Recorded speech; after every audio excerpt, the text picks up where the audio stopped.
जिम्मेदार कौन होगा फिर, आप लोग या शिवसेना, कौन जिम्मेदार होगा? अभी राज्य के मुख्यमंत्री है, राज्य के मुख्यमंत्री मातोश्री पे बैठे हैं। मातोश्री हमारा श्रद्धा स्थान है।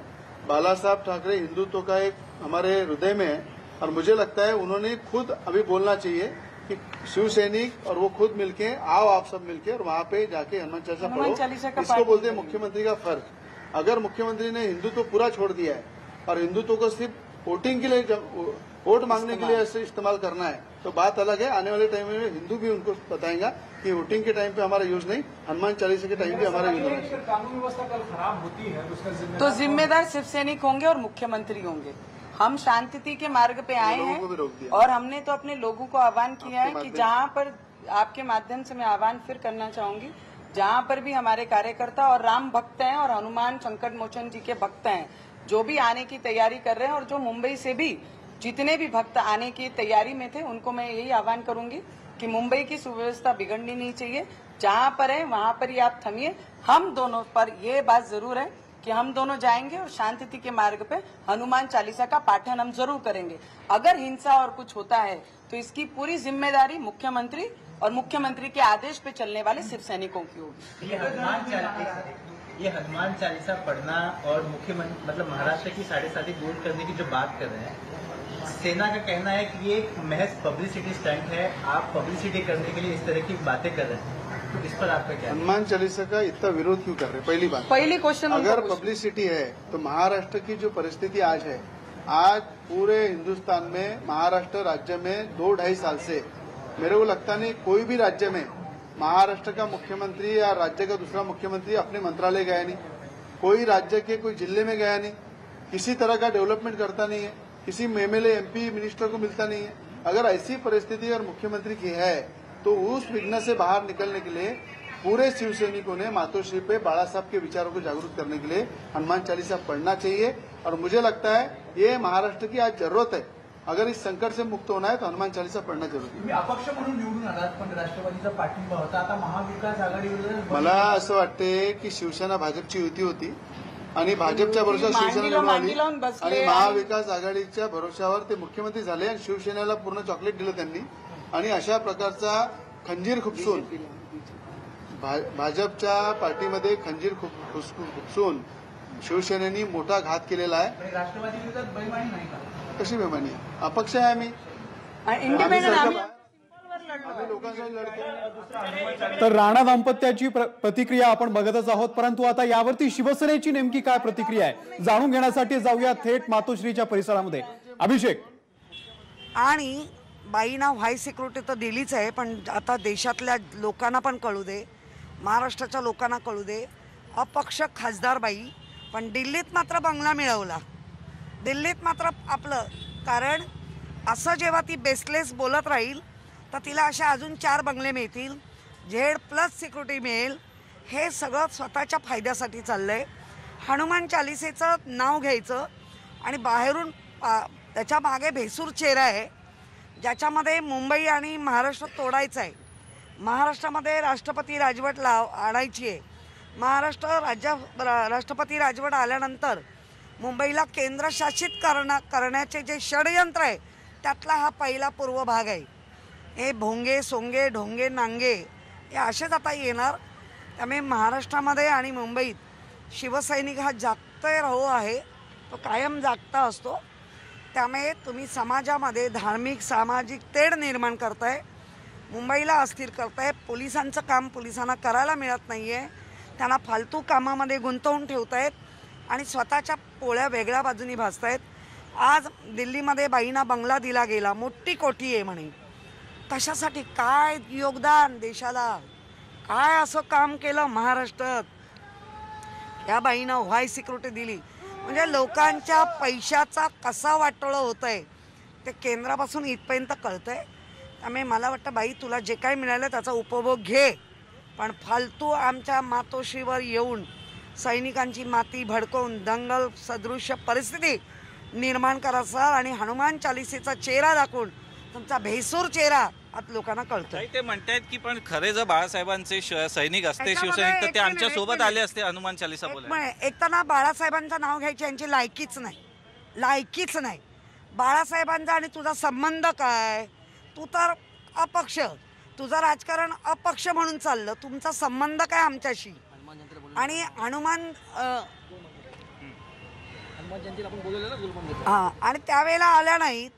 आणि मुळामध्ये ते हनुमान, यांना हनुमंत चालिसेचं काही पडलेलं नाही. ह्याच्या मागे बेसूर चेहरा आहे. महाराष्ट्र आणि दंगलग्रस्त करायची, सगळ्यांना वेठीस धरायचं. आणि उद्धवजींवर बोलल्यावर, मातोश्रीवर बोलल्यावर की ह्यांना जागतिक एक प्रसिद्धी मिळते, त्याच्यासाठी आहे. मग उद्या 9 वाजता ते येणार आहेत असं म्हणतात. सैनिक आमच्या ठरवतील काय ते.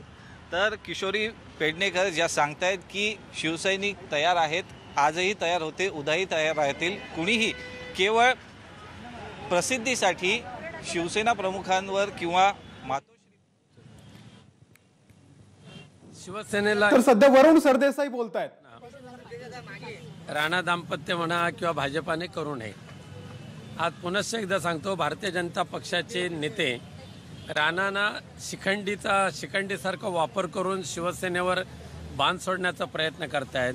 शिवसेनेचं धनुष्यबाण एवढं जबरदस्त ताकदवान आहे की अशा शिखंडीचा निपात करतील आणि आपलं जे महाराष्ट्राचं महाविकास आघाडी सरकार आहे हे चांगल्या पद्धतीने सुरू ठेवण्याचा प्रयत्न करतील. राणा यांनी जरी ही घोषणा केलेली असली तरी जे शिवसेनेच्या अनेक नेत्यांनी म्हटलं यांचा बोलवता धणी कोणीतरी वेगळा आणि मुख्यमंत्र्यांनी 2.5 वर्षामध्ये काही काम केलं नाही असं सुद्धा हा ज्याला कावीळ झालेली असते त्याला सर्वात पिवळं दिसतं. तसं सध्या भाजपाच्या लोकांना महाविकास आघाडी सरकारच्या बद्दल द्वेष आहे, माननीय मुख्यमंत्र्यांबद्दल द्वेष आहे. मला त्यांना सांगायचं आहे की या संपूर्ण देशामध्ये भाजपाचे जे मुख्यमंत्री आहेत त्यांचा नेमकं ग्राफ काय. आम्हाला अभिमान आहे की आमचे मुख्यमंत्री उद्धवजी ठाकरे यांनी एवढा सगळा जाच असताना सुद्धा भाजपाच्या केंद्र सरकारने अनेक प्रकारचे त्रास देऊन सुद्धा कोरोनाचा कार्यकाल असो किंवा आत्ता असो अख्ख्या देशामध्ये पहिल्या 5 क्रमांकामध्ये ज्या मुख्यमंत्र्यांनी काम केलं त्यामध्ये आपल्या उद्धवजी ठाकरेंचा समावेश होतो. ही जळफळाट खऱ्या अर्थाने भाजपामध्ये आहे. आणि मग येणं प्रकारेनं महाराष्ट्र सरकारला त्रास द्यायचा, अडचणी निर्माण करायच्या, शांतता सुव्यवस्थेला भंग कशी पावेल या दृष्टिकोनातून पाहायचं. आता विजेची निर्मिती करत असताना सुद्धा कोळशाचा पुरवठा करायचा नाही आणि वीज भारनियमन लागू द्यायचं जेणेकरून असंतोष लोकांमध्ये होईल. 50,000 कोटीचं GSTचं जे देणं आहे ते द्यायचं नाही. आणि अशा प्रकारे चांगलं चाललेलं जे काम आहे महाविकास आघाडीच्या माध्यमातून ते कसं बिघडवता येईल ह्या दृष्टिकोनातून भारतीय जनता पक्षाची ही जी काय कपट नीती चालली आहे त्या कपट नीतीचे 2 मोहरे आहेत, एक राणा दाम्पत्य आणि मनसेचे राज ठाकरे.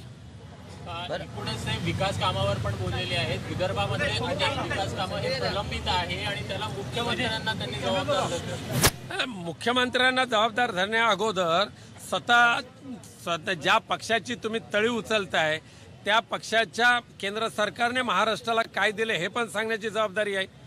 GST जे दिली पाहिजे ती दिलेली नाही. 50,000 कोटी मुंबई महापालिकेसहित इतर महापालिकेचं देणं असलेलं 4,500 कोटी ते दिलेलं नाही. आणि एकीकडे वेगवेगळ्या अडचणी निर्माण करायच्या आणि दुसरीकडून अशा पद्धतीने ट्यूट्यू करायची ही राणा दाम्पत्याची सवय. आम्ही फार किंमत देत नाही राणा दाम्पत्याला. आमच्या दृष्टिकोनातून आम्ही कसपटा समान त्यांना मानतो. शिवसेनेच्या दृष्टिकोनातून राणा दाम्पत्य म्हणजे खिस जाडकी पत्ती आहे.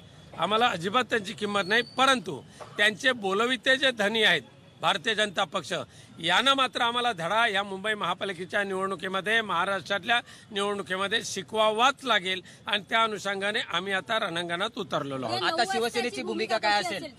शिवसेनेची भूमिका काय असेल? शिवसेनेची भूमिका या महाराष्ट्राचं भलं व्हावं, महाराष्ट्र सुजलाम सुफलाम व्हावा यासाठी माननीय मुख्यमंत्री जे काम करतायत ते सर्व कामं लोकांपर्यंत घेऊन जावीत आणि त्याचबरोबर ही जळमटं जी आहेत फिरतायत त्यांना सुद्धा त्यांची जागा दाखवून द्यावी हे शिवसेनेचं काम आहे. आता पण ठिय्या ठिय्या करून या ठिकाणी बसलायत. आता यापुढे देखील शिवसैनिक या ठिकाणी बंदोबस्त करतील स्वतःच्या पद्धतीने? नाही, हे ठिय्या आंदोलन नाही. मातोश्री आमचं दैवत आहे. दैवताच्या समोर भक्त हे बसतात, त्या दैवताची पूजा करण्यासाठी ते आपण होतं. परंतु काही जणांना असं वाटलं की आपण मुंबईला जावं, शिवसैनिकांनी जो तयार केलेला जो महाप्रसाद आहे त्या महाप्रसादाचा स्वीकार करावा अशी स्वप्न ज्यांना पडली त्या सगळ्यांना महाप्रसादाचं वाटप करण्यासाठी आम्ही वाट बघतोय. मुख्यमंत्री 2 वर्ष कार्यालयात आले नाहीत, त्यांना पगार देऊ नका असं म्हणतात नवनीत राणे. 2 वर्षात कार्यालयात येऊ होतोय ना, पण जिथे बसून महाराष्ट्राचा कारभार प्रगतीकडे नेलाय ते पाहण्याची दृष्टी तुमची नसेल तर डोळ्यात अंजन घालण्याचं काम शिवसेना नक्कीच करेल. शिवसैनिकांमध्ये दम आहे की हनुमान पठणामध्ये दम आहे हे आपण बघू असं ते म्हणले. शिवसैनिकांच्या दमाची कोणी परीक्षा घेऊ नये. शिवसैनिक कायदा सुव्यवस्था बिघडवतात अशा पद्धतीनं आंदोलन करत असं त्यांचा आरोप आहे. कायदा सुव्यवस्था बिघडवण्याची ज्यांनी सुपारी घेतलेली आहे त्या भारतीय जनता पक्षाच्या माध्यमातून हे जे सगळे चाळे केले जातात हे चाळे माकड चाळे आहेत. त्यामुळे त्या माकड चाळ्यांना वेळीच थांबवणं हे काळाची गरज आहे. धन्यवाद. अजून पण इथेच थांबणार आहात.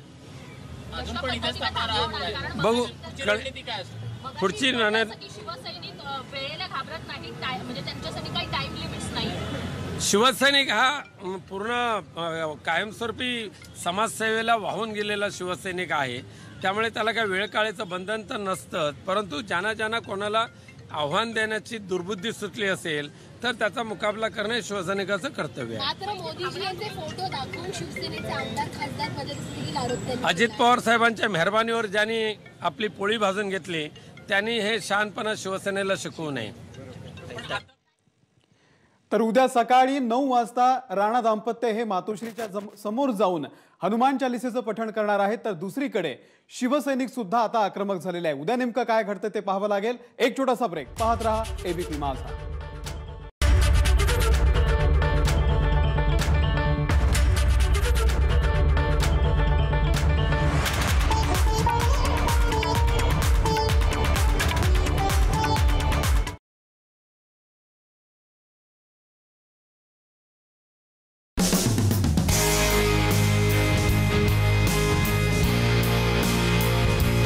Spotlight, an ABP News Network initiative.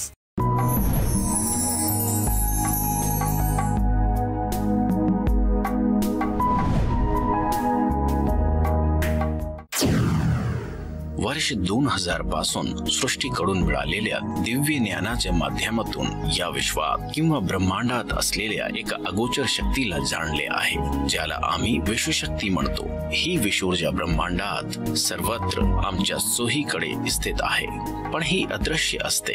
ब्रह्मांडात प्रत्येक मनुष्य, पशु, पक्षी, वृक्ष, वन, पर्वत, समुद्र या सगळ्या गोष्टींचा वावर विश्वशक्तीच्या माध्यमातून होत असतो. जर ही विश्वशक्ती नसेल तर सर्व काही थांबले असते. या विश्वशक्तीला आपली समस्या काय आहे किंवा आपल्याला काय हवे हे माहीत असते, पण ती असहाय आहे कारण तुम्ही योग्य प्रकारे विश्वशक्तीच्या संपर्कात येत नाही. इथे मी एकच काम करतो, ज्याला संपन्न आणि समृद्ध होऊन कर्जमुक्त व्हायचे आहे, आणि जर तो माझ्या जवळ येतो तर मी त्याचा विश्वशक्तीशी त्यांच्या घरात किंवा कार्यस्थळात संपर्क करून देईल. पुढे जाऊन हीच विश्वशक्ती फक्त 9 ते 180 दिवसाच्या आत त्यांना समृद्ध बनवण्यात येणाऱ्या अडचणींना दूर करण्यात मदत करेल. नमस्कार मित्रांनो, आपल्या सर्वांचे स्वागत आहे आमच्या त्याच शो मध्ये ज्याला आपण मानव गुरूंचा शो म्हणतो. मानव गुरुज गायडन्स, मानव गुरूंचे मार्गदर्शन, जे हवे ते मिळवा. जसे की आपल्याला माहित आहे की आम्ही नेहमी एक नवीन विषय घेऊन येतो, एका नवीन सेगमेंटसह आपल्या समोर हजर होतो. मला doctor APJ Abdul Kalam sir यांचे विचार आठवतात, ज्यामध्ये ते म्हटले होते की स्वप्न पाहणाऱ्याला रात्र लहान पडते आणि स्वप्न पूर्ण करण्यासाठी दिवस लहान पडतात, आणि ज्यांच्यासाठी दिवस लहान पडतात ते स्वप्नांना निश्चितच पूर्ण करतात. स्वप्न जास्त करून तेच लोक पाहतात की ज्या लोकांना संपन्न व्हायचे आहे, ज्यांना आयुष्यात खरोखर ग्रोथ पाहायची आहे, ज्यांना स्वतःला आपल्या समाजात आपले नाव उज्ज्वल करायची इच्छा आहे.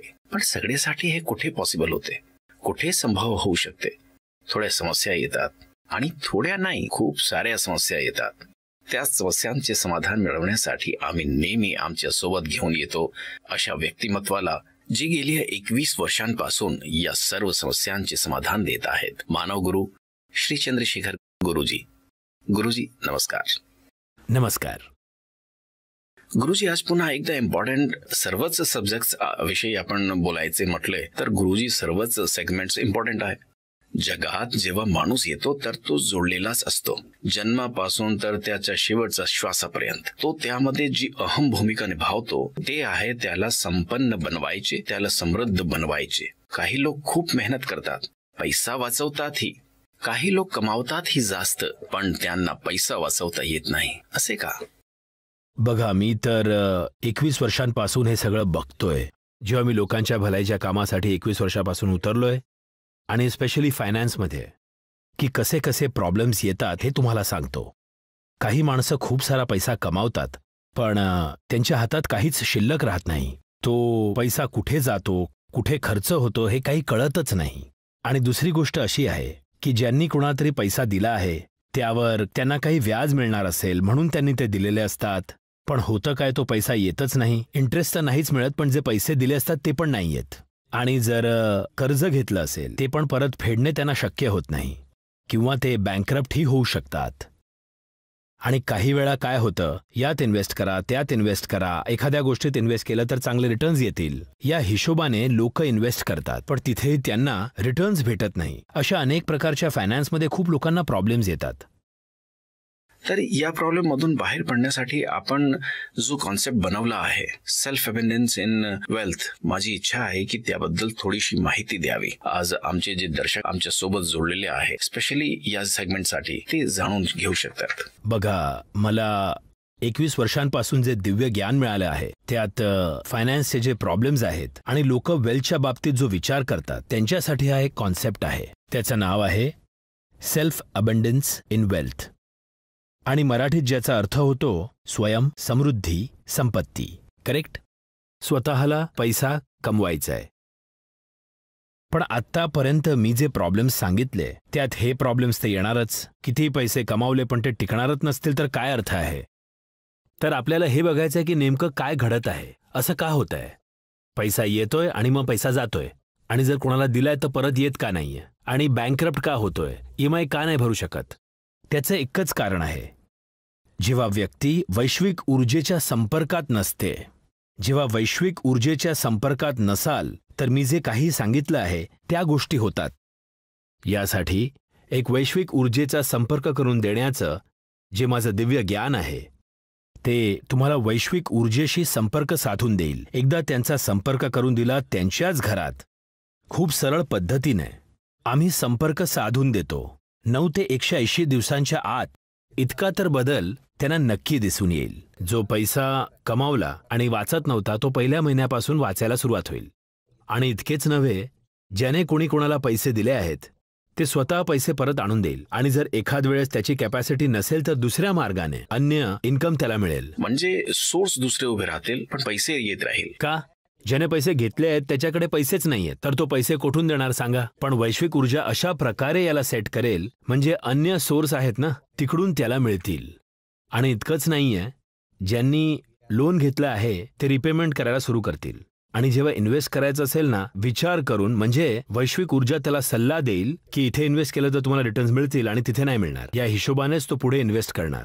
ठीक आहे? गुरुजी, एक छोटीशी भ्रमाची स्थिती उत्पन्न होते. असं नेहमीच पाहण्यात येते की लोक एखाद्या गुरूंकडे जातात, तिथे जातात तर नेहमीच लोक विधिविधान, पूजापाठ, कर्मकांड हे सर्व होते. मी खूप शॉर्ट मध्ये आपल्याकडून हे जाणून घेऊ इच्छितो, कारण मी बाकी सेगमेंट्स मध्ये विचारले नाही कोणती काही प्रकारची विधिविधान. हे बघा, आमच्यातर्फे कोणतंही विधिविधान नाहीये. सिंपल, तेही वैज्ञानिक पद्धतीने आम्ही जेही संपर्क करून देत आहोत ते सायंटिफिकली संपर्क करून देतोय. कारण असे, मी एक सिव्हिल इंजिनियर आहे आणि मला जे ज्ञान मिळाले आहे ते असेच नाहीये, त्याच्या पाठीमागे एक वैज्ञानिक कारण आहे. चला, वैज्ञानिक कारण तर मी आपल्याकडून जाणून घेईल, पण त्यापूर्वी मी आमच्या सोबत इथे कॉलर लाईन वर आहेत. हा, बोला. गुरुजी नमस्कार, मी पुणे जुन्नरवरून रामदास बोलतोय. हा, बोला. 2 वर्ष झालं सर मी रिटायर्ड झालो आहे. माझ्या आयुष्याची जमापुंजी मी 4-2 लोकांना व्याज दरावर दिलेली आहे. पण सुरुवातीच्या काळात व्याज मला मिळालेलं आहे वेळेवर, पण आता व्याज तर लांब, मुद्दल देखील दिसून येत नाहीये सर देण्याची. त्यामुळे माझी चिंता आता वाढत चाललेली आहे सर. तर ह्याच्यावरती काही तुमच्याकडून मला मार्ग मिळेल का? हे पहा, सिंपल आहे. एकदा आपलं घर पाहिलं की आम्हाला माहित पडेल की वैश्विक ऊर्जेच्या संपर्कात यायला काय प्रॉब्लेम येत आहेत. एकदा तो प्रॉब्लेम आम्हाला कळला तर त्यावर आम्ही अचूक मार्गदर्शन देतो. एकदा मार्गदर्शन दिलं की वैश्विक ऊर्जेच्या संपर्कात याल. हा, एकदा तुम्ही संपर्कात आला की आता जो आपला पैसा 3-4 जणांना दिला आहे तो परत येणं अवघड आहे असं तुम्ही सांगितलं. परंतु ते पुढील 9 ते 180 दिवसांच्या आत त्या लोकांचे माइंडही चेंज होईल की चला यार इतके दिवस त्यांनी आपल्याला मदत केली तर आता जाऊन आपण पैसे परत देऊ. एखाद वेळेस असंही होऊ शकतं, जसं मी तुम्हाला आधी सांगितलं, त्यांच्याजवळ पैसेच नाहीयेत म्हणजे तुम्हाला परत करण्यासाठी, पण एक वेगळा सोर्स बनेल आणि तोच पैसा दुसऱ्या मार्गाने येईल, दुसऱ्या सोर्सने तुम्हाला पैसे मिळतील. पण एक गोष्ट लक्षात ठेवायची आहे की तोच पैसा मिळेल असा हट्ट नाही धरायचा, पण वैश्विक ऊर्जा तुम्हाला अशी मदत करेल की तुम्हाला दुसऱ्या मार्गाने पैसा मिळेल. धन्यवाद गुरुजी. Thank you very much. तर आपल्यासोबत हे इथे होते आणि आशा आहे की आपल्या समस्येचे समाधान मिळाले असेल. गुरुजी, आपण आम्हाला एक गोष्ट सांगितली होती. कॉल घेण्यापूर्वी आपण बोलत होता कोणतेही विधिविधान नाहीये, कोणतेही पूजापाठ नाहीये, कोणता धागा नाहीये, यापैकी काहीच नाहीये. वैज्ञानिक आधारावर आपण सातत्याने जोर देता. यामागे काय वैज्ञानिक आधार आहे? हे पहा, ऍक्च्युली किती लोकांना हे माहीत नाहीये की हे जग चालत आहे ते एका ऊर्जा व्हायब्रेशन फ्रिक्वेन्सी सोबत. ही गोष्ट खूप लोकांना माहीत नाहीये. एक शक्ती, कंपन, तरंग, त्यावरच चालतं. प्रत्येक जीवजंतू, living and non living things, त्यांची ऊर्जा आणि व्हायब्रेशनल फ्रिक्वेन्सी असते. त्याचप्रमाणे एका व्यक्तीचे जेव्हा त्याचा जन्म होतो तेव्हा त्याच्या व्हायब्रेशनल फ्रिक्वेन्सी फिक्स होतात. त्याच व्हायब्रेशनल फ्रिक्वेन्सी तो जिथे राहतो तिथेही लागू होतात. आणि वैश्विक ऊर्जेची पण एक अनन्य कंपन तरंग असते, त्याला व्हायब्रेशनल फ्रिक्वेन्सी असं म्हणतात. जेव्हा व्यक्तीला फायनान्सचे प्रॉब्लेम येतात तेव्हा त्याचे कंपन तरंग आणि त्याच्या घरच्या कंपन तरंगांना वैश्विक ऊर्जेच्या कंपन तरंगासोबत मॅच करून घ्यायचे आहे. तेच मॅच करून देणं माझं काम आहे. एकदा मॅच करून घेतले आहे ते पण त्यांच्याच घरात, आणि नंतर तीच वैश्विक ऊर्जा त्याच्या शरीरात फ्लो व्हायला सुरू होईल आणि शरीरातील करोडो सेल्सना एक खाद्य आणि ऑक्सिजन मिळणार आहे, ज्यामुळे ते स्ट्रॉंग होणार आहे. सगळेच सेल्स, पूर्ण शरीर एक वेगळ्या प्रकारे काम करायला सुरू होईल. इतकेच नव्हे, मी व्हायब्रेशन फ्रिक्वेन्सीबद्दल बोललोय. जिथेही फायनान्समध्ये प्रॉब्लेम होत आहे, एक वेळा वैश्विक ऊर्जेच्या संपर्कात आला की तिला सगळंच माहीत असतं. तर असं नाहीये की काय प्रॉब्लेम आहे आणि त्याचे काय करायचे आहे, बिकॉज वैश्विक ऊर्जा प्रत्येक जागेत आहे असं मी सांगितलंय. वैश्विक शक्ती प्रत्येक ठिकाणी डोळ्याने नाही दिसत. एकदा की त्याच्या संपर्कात आलो मग फायनान्शियल सोर्सेस कुठे आहेत त्याला आधीच माहीत आहे. मग त्याला कनेक्ट करून देते ती वैश्विक ऊर्जा. तुम्हाला इकडे ऑफर आहे, तुम्ही जा, काम करा, पैसे तुम्हाला मिळतील. ही गोष्ट व्हायला सुरू होईल यावर विश्वासच बसणार नाही, कारण की फक्त 9 ते 180 दिवसांच्या आतच हे सर्व घडणं सुरू होईल. हे सगळं व्हायला सुरुवात होते तर मग त्यांना इतका जो फायनान्शियल प्रॉब्लेम होता, सर्व काही मला 1-1 महिन्यात जो पैसा घेतला होता ती लोक आणून द्यायला सुरू करतील आणि पुढे 9 ते 180 दिवसांच्या आत त्या स्टेटसवर पोहोचून जाईल जो आधी फायनान्शियल प्रॉब्लेम होता त्यामधून बाहेर निघाल. गुरुजी, समृद्ध होण्याची गोष्ट आहे, संपन्न होण्याची बाब आहे, श्रीमंत होण्याची गोष्ट आहे. यावर मला आपले एक सूत्र आठवते, या सूत्रावर आपण बोलूया. पण त्यापूर्वी एक कॉलर इथे लाईनवर आहेत, त्या कॉलरला आपण घेऊया. प्लीज बोला, कोण, कुठून? नमस्कार गुरुजी सर. नमस्कार. मी ज्ञानेश्वर संग्रामे बोलत आहे भंडाऱ्यावरून. तुमचे 8 दिवसापासून प्रोग्राम बघत आहे गुरुजी सर मी. आणि माझ्या घरामध्ये मी घर बांधलंय, आता 4 वर्ष झाले त्या घर बांधून, पण त्याचे कर्जाचे हप्ते मला फेडता येत नाहीयेत. आणि दुसरी गोष्ट गुरुजी सर, एक गोष्ट सांगतोय, पैसे दिले ना ते पण माझे यायला मागत नाही. तर ते येण्यासाठी मला काहीतरी मार्गदर्शन हवंय गुरुजी सर तुमच्याकडून.